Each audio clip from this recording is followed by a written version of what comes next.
एक बार भगवान शिव के सेवक ने कहा, हे प्रभु, आप तो दिन भर मूर्ति बनकर खड़े रहते हैं। एक दिन मुझे आपकी जगह खड़े होने दीजिए, आप आराम से घूम आइए। शिव जी मुस्कुराए और बोले, ठीक है, लेकिन एक शर्त है। मंदिर में जो भी आए और जो कुछ भी कहे, तुम्हें बस सुनना है, जवाब नहीं देना है। सेवक ने शर्त मान ली और भगवान ने सेवक को अपने जैसा मूर्ति का रूप देकर मंदिर में खड़ा कर दिया, ताकि वह बिल्कुल भगवान जैसा दिखाई दे। सुबह सबसे पहले एक व्यापारी आया। उसने भगवान के सामने माथा टेका और जैसे ही बाहर निकला, उसका बटुआ गिर गया। सेवक बहुत बेचैन हुआ। मन किया व्यापारी को आवाज देकर बटुआ लौटा दे, लेकिन भगवान की शर्त याद कर चुप रहा। कुछ देर बाद एक गरीब आदमी आया। उसने भगवान से कहा, हे प्रभु, मेरे बच्चे भूखे हैं, कुछ मदद कर दो। तभी उसकी नजर बटुए पर पड़ी। उसने भगवान को धन्यवाद दिया और बटुआ उठाकर चला गया। फिर एक नाविक आया और बोला, हे भगवान, मैं 15 दिन के समुद्री सफर पर जा रहा हूँ, कृपा करना।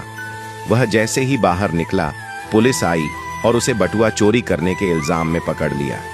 यह देखकर सेवक खुद को रोक न पाया और चिल्ला पड़ा, यह गलत है। बटुआ तो उस गरीब ने उठाया था, इसे छोड़ो और उस गरीब को पकड़ो। रात को भगवान लौटे तो सेवक ने गर्व से पूरा किस्सा सुनाया, लेकिन भगवान गंभीर हो गए और बोले, तुमने मेरी योजना में दखल दे दिया। वह व्यापारी बेईमान था, उसका बटुआ गिरना उसके कर्मों का फल था। गरीब को बटुआ इसलिए मिला ताकि वह अपने बच्चों का पेट भर सके। और जहां तक नाविक की बात है, तो उसका जहाज तूफान में डूबने वाला था। पुलिस द्वारा पकड़े जाने से उसकी जान बच जाती, लेकिन तुम्हारे बोलने से अब गरीब जेल चला गया और सब गड़बड़ हो गया। फिर भगवान बोले, सेवक याद रखो, जो कुछ भी होता है उसमें मेरी योजना होती है।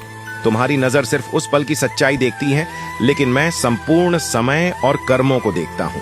इसीलिए जब भी तुम्हें कुछ गलत लगे तो समझ लेना कि मैं तुम्हारे भले के लिए ही कर रहा हूँ। हर हाल में मुझ पर भरोसा रखो। निष्कर्ष, कभी कभी हमें जो चीज गलत लगती है, वही असल में हमारे अच्छे के लिए होती है। भगवान की योजना हमेशा हमारी सोच से बड़ी और गहरी होती है। इसलिए हर हालात में भगवान पर भरोसा बनाए रखना चाहिए, क्योंकि जो भी होता है वह हमारे अच्छे के लिए ही होता है। बात से सहमत है तो यस जरूर लिखे और इसी तरह की कहानियों के लिए हमारे साथ जुड़े रहिए।